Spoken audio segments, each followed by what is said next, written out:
Good morning, tax office. How can I help you? I'd like to apply for a tax file number. Are you a citizen? No, but I'm told I still need a number. So what is your residency status? Are you a permanent migrant or perhaps a temporary visitor? Oh, I'm a permanent migrant. And you need a TFN? A what? A TFN. It stands for tax file number. Yes, what is that exactly? It's a unique number we issue to individuals and organizations to help administer tax collection and other government systems. Why do I need one? In actual fact, you don't. What do you mean? It's not compulsory, you know. But I should get one? Well, it's a good idea. Otherwise, you'll have more tax withheld from your wages or salary. In fact, you won't be eligible to participate in the PAYE, that's pay-as-you-earn system, and you couldn't apply for income support or other benefits. You wouldn't have to pay the Medicare levy, but then you wouldn't be entitled to claim Medicare benefits either. I'd better have one then. Okay. So you're currently living in this country, right? Yes. What kind of visa do you have? A working visa? Well, I did have one because after my student visa expired, I went back home and worked for a year before applying for a job here. The job turned out to be permanent and full-time, and my employers wanted me to settle here. So now I have a permanent migrant visa. Now, once you have a file number, you never need to reapply. Even if your circumstances change, for example, if you get married or decide to take an English name, they'll even use the same one when you retire and apply for a government pension. I see. Have you ever had a TFN before? No. Right. Let's get on with the application process now. What is your passport or travel document number? Oh, just a moment. I have it here. JGW 1100536. Where do you come from? I came from Greece. Is that your country of origin? Yes, I came from Greece. Are you Greek? Do you have a Greek passport? No, I was born in Spain. I have a Spanish passport, but I've been living in Greece. And where do you live now? Where will the department send your TFN? That's 1339 Harbor Drive, Holywell. Postcode? 1517. Thank you. Now, what's the best way to get in touch with you? By phone, you can ring my landline number, 0955775076. I'm sorry, I haven't got a cell phone at the moment. I see. Can you give me the details of someone else we could contact if we can't get you during office hours? That would be my landlady. What's her name? Martha Pierce. Is that Pierce, P-I-E-R-C-E? No, it's P-E-A-R-C-E. And her number is? The same as the one I gave you. Yes, I've got that. Now, for some more personal details, what title do you use? Excuse me? Are you Mrs., Miss, or Ms.? I'm not married. Put me down as Miss. All right. What's your surname? Farina. What's your first name? Maria. Do you have a second or middle name? Well, two, actually. What are they? Rosa Anna. I'm guessing Farina is your maiden name, since you haven't been married. But are you known by any other names? Farina is my only surname, but people call me Mary. As a first name? Yes. When were you born, Mary? Can you give it to me in the following order? Day, month, and year? The 15th of November, 1983. You're obviously female, so that brings me to the last question, which I don't really need to ask. What's that? Your husband's name. I don't have one. I know, so I'll just write down N.A. for not applicable. Thank you. Section 2. Thank you for coming. It's good to see so many of you interested in keeping your children safe on the internet. What's in store? Well, firstly, I'm going to talk in general about some common sense ideas and rules for young ones using the computer. Then, I'll give you some information on free educational websites. Finally, we'll finish with question time.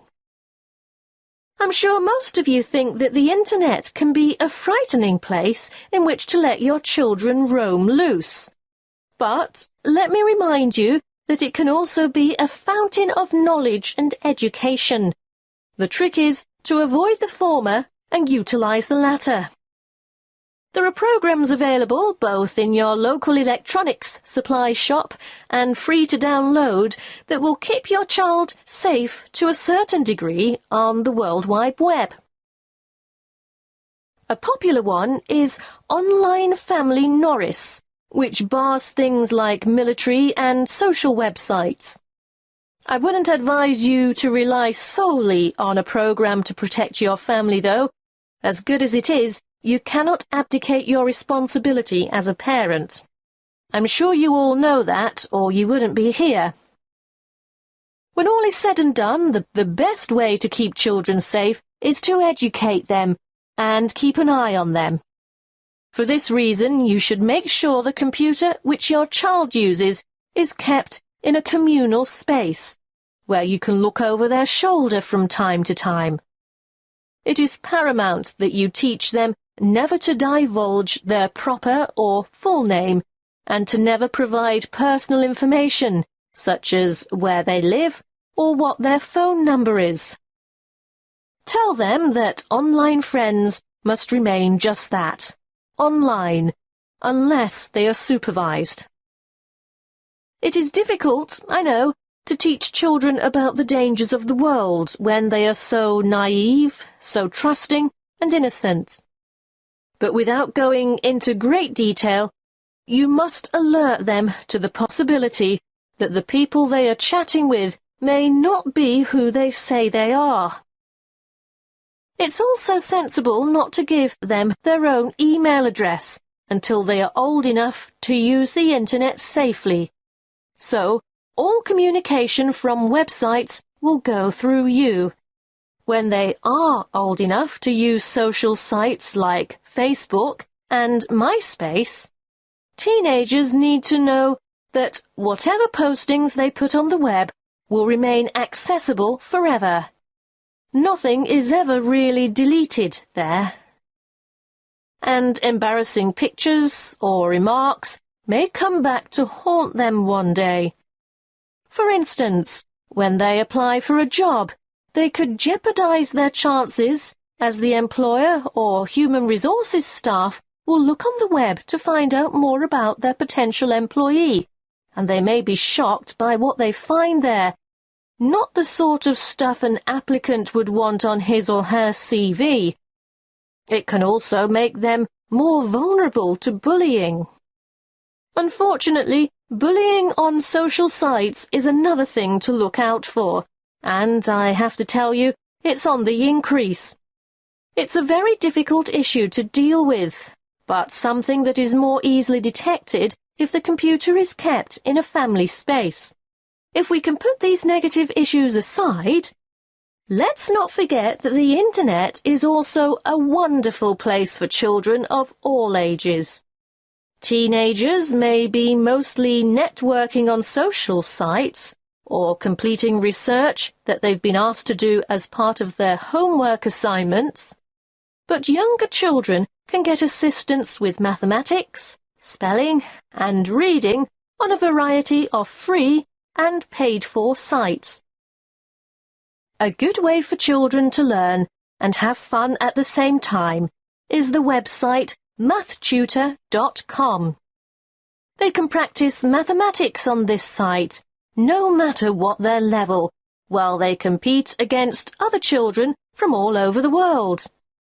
And here's a fun way for primary school children to learn the spelling words for the week. It can be such a chore for some children.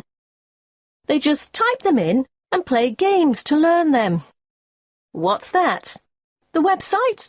Oh, sorry. Yes, you'll need to go to spellcity.com for that. The one I'm going to tell you about now is one of the most practical sites that's popular with people of all ages. Children, or parents for that matter, can learn to touch type as they sing along with songs. And there's a variety of funny characters to help you enjoy yourself as you learn. In this day and age, typing is essential. Everyone should be able to type fast and accurately. So, go to beeb.co/typing and try it out. Don't just leave it up to the kids. Here's a site that parents can use to download worksheets to extend their children by giving them further practice. It's called coolresources.com, and I can really recommend it, particularly for middle school students. Now, are there any questions? Section 3. Hey, Ted, what are we going to do about this assignment? Well, Cleo, I think it's pretty straightforward. Oh? Yeah. The topic is, why study abroad? I suggest we do a survey of international students, collate the responses, make a graph, and exhibit our findings in the form of a poster. Wow, you have given this some thought, haven't you? Of course. This is only the first assignment. There will be a lot more to come, so let's get this one out of the way quickly. Well, how do we do the survey? I think we need to find a good selection of foreign students. So, how about we go over to the English language school at lunchtime and talk to some of the students there? That's not a bad idea, but we shouldn't limit ourselves to that department. Why not? Well, think about it. They'll all give the same reason, to learn English. Of course, you're right. Well, one of us could cover the language school, and the other could go around the business school. Yes, I know there are a lot of internationals there, too, but I think a random sample from foreign students on campus might give us a better range of answers. What are we going to ask them? Why are you studying abroad? An open question like that could mean we get hundreds of different responses. It would be better if we made up, say, 10 reasons and asked each respondent to place them in order of importance. You're right. That would certainly make collation easier. Any ideas about what these 10 reasons might be? Sure. I've got enough foreign friends to know quite a lot about what motivates them. Okay. Number 1 is... I think that's obvious. How about study abroad is the best way to learn a language? And number 2 is obvious as well. I know. Study abroad gives you the chance to travel. What's third? It's either culture or friendship. Okay, let's go for culture.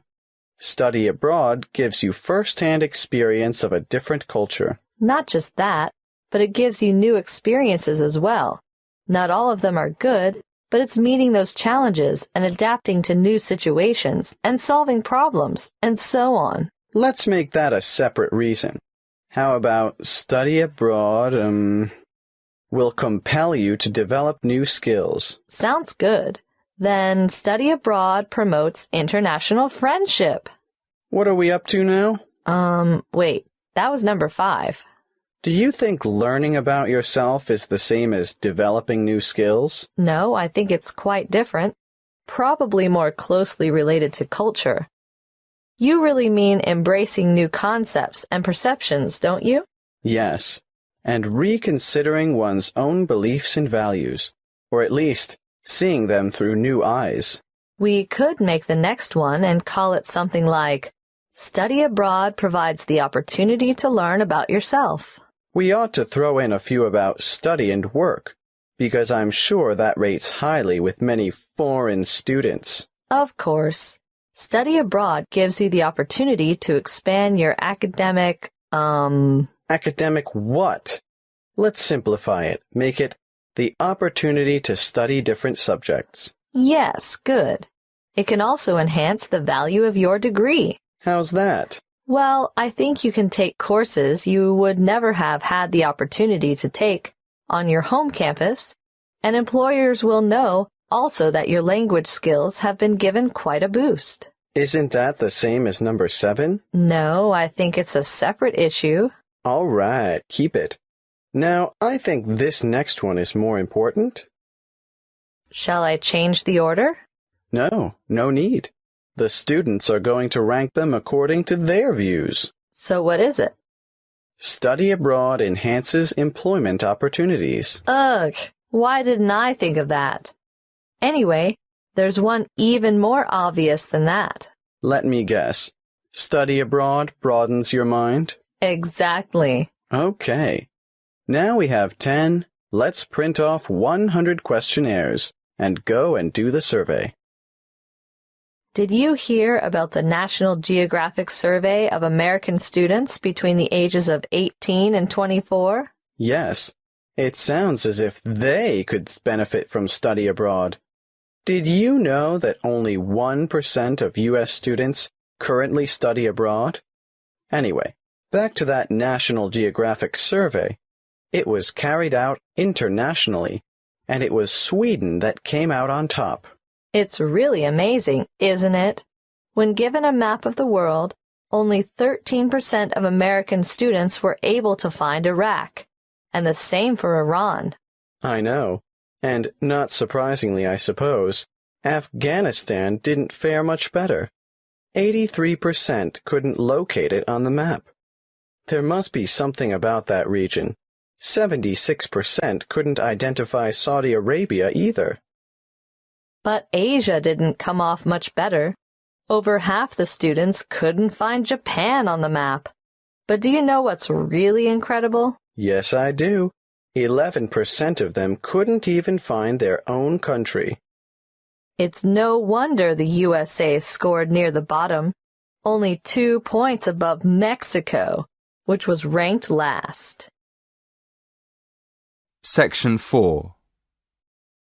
In this lecture today, I'm going to introduce you to an American painter, Charles Willson Peale. You may be familiar with his portraits, but did you know that he never even saw a painting till he was a grown man? He was born in Maryland in 1741. His father died when he was 9, and the family struggled financially for the next few years, and Charles became a saddle maker's apprentice. One day, he went to Norfolk for supplies, and there he saw paintings for the first time. He thought they were so bad that he felt sure he could do better, so he decided to make painting his career. In 1766, he went to London to study painting with Benjamin West. Whilst there, he painted this portrait in 1768. See Slide 1, Pitt as a Roman senator. Notice how elaborately symbolical this portrait is. The symbolism arises, of course, from Pitt's famous speech to the British Parliament, where he draws an analogy between the ancient Roman Senate's view of a barbaric Britain and the prevailing European view of the time of a barbaric African continent fueling the slavery trade. Perhaps you didn't know that the Romans used Britons as slaves. But I digress. Back to Peale. He returned to America and in 1772 painted the first ever portrait of George Washington. See Slide 2. In 1773, he painted a group portrait of himself, his wife, mother, brothers, sister, his old nurse, and an unidentified baby. Just look at the slide. This painting is simply called The Peale Family. And you can almost feel the exuberance of the family and their warmth towards one another. He enjoyed great success as a portraitist prior to the Revolution, and served with distinction in the Revolution. During this time, he became friends with George Washington, Benjamin Franklin, and Thomas Jefferson.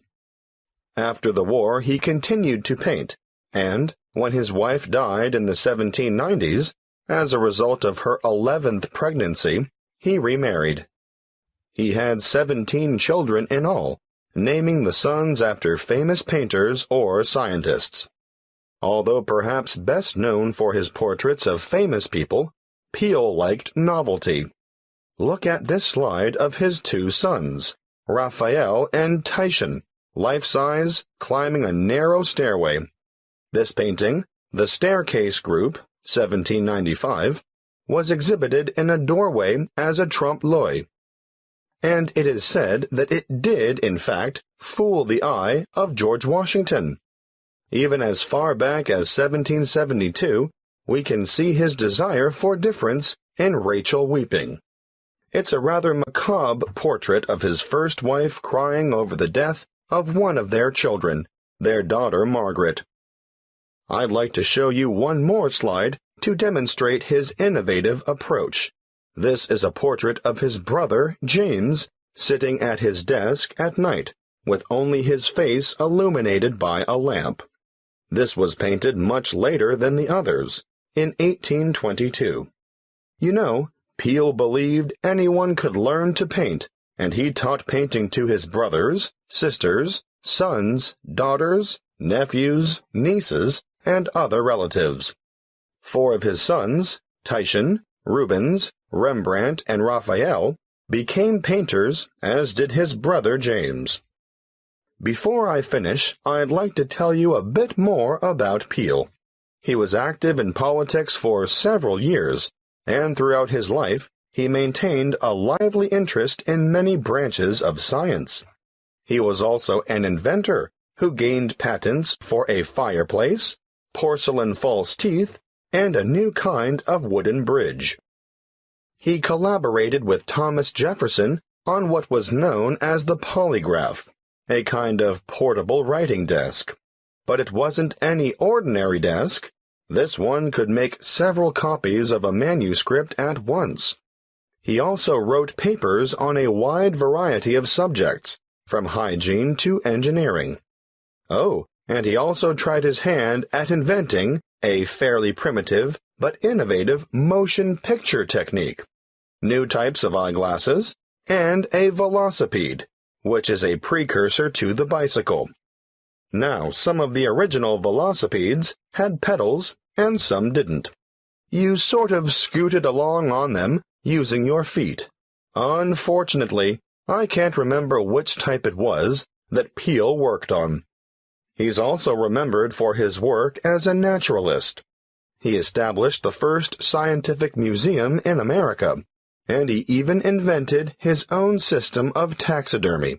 For those of you who aren't sure what taxidermy is, it's the art of preparing, stuffing, and presenting dead animals so that they appear lifelike. He was also well ahead of his time in that he placed his animals in a simulated natural environment. His most magnificent exhibit, however, was the complete skeleton of an extinct mammal known as a mastodon, which he helped excavate. The event was memorialized in his extraordinary painting, The Exhuming of the Mastodon.